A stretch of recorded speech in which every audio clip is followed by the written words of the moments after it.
Hi guys! For today's vlog, gagawa tayo ngayon ng onion bread. Lutuin muna natin ang palaman niya. Sa mainit na kawali, maglagay tayo ng 1/2 cup ng oil, 1 cup dahon ng sibuyas. Lutuin lang natin ng konti at ilagay natin ang 1 cup ng sugar.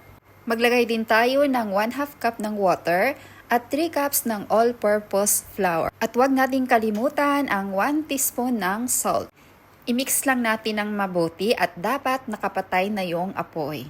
Ayan, okay na yan. Itabi lang muna natin. At gawin naman natin ang ating pabalat. Naglagay lang ako ng 1/2 cup ng water, 1/2 cup ng sugar, at 2 tablespoon ng oil. Maglagay din ako ng konting yellow food color.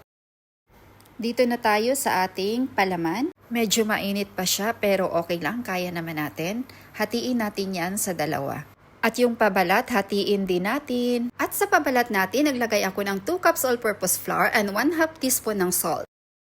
At i-flatten natin siya yung kasya lang sa palaman.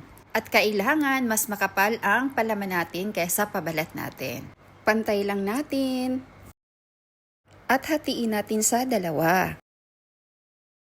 I-form lang natin ng log roll hanggang sa magpantay doon sa pabalat natin. Ilagay natin sa pabalat at i-flatten ng konti. I-cover natin ang ating pabalat sa ating palaman at dahan-dahan baka mapunit. Isarado lang natin ng maayos. At ilagay natin sa baking tray.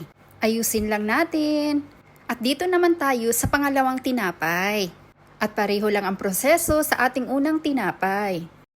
At gaya ng sinabi ko, yung ating pabalat ay masyado nang manipis, kaya dahan-dahan nating i-cover sa ating palaman.